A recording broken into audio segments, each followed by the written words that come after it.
నమస్తే, welcome to the editor analysis. AP రాజకీయాలు రోజుకొక మలుపు. ఎవరు గెలుస్తారు, ఎవరు ఓడిపోతారు, విస్తృత ప్రచారాలు, ఎట్టి పరిస్థితుల్లో ఉన్న గెలవాలన్న తపన, ఓటరు నాడి పసికట్టడానికి పడరాని పాటలు, డబ్బు కూడా మంచినీళ్ళ ఖర్చు పెట్టారు. కోట్ల రూపాయలు ఖర్చు అయ్యింది. జగన్మోహన్ రెడ్డి గారు ఈసారి అధికారం చేపట్టకపోతే చాలా ఇబ్బంది పడే పరిస్థితి. కసితో ఉన్నారు పొత్తు పార్టీలు. ఇప్పటికే సవాళ్ళు విసిరారు. రెడ్ బుక్కులు రాసి ఉంచేమన్నారు, పేర్లు కూడా మెన్షన్ చేసి ఉంచేమన్నారు. మేము అధికారంలోకి వస్తే మేము అంత చూస్తామని.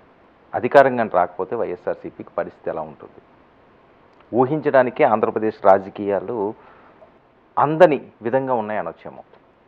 మరొక వైపు పొత్తు పార్టీ ఓడిపోయినా జగన్మోహన్ రెడ్డి గారు ఆ పార్టీలనే పూర్తిగా కనుమరుగయ్యేలా చేయడానికి కూడా వెనకాడరు అన్నది. పోలింగ్ శాతం విషయానికి వస్తే రికార్డు స్థాయిలో పోలింగ్ అయ్యింది.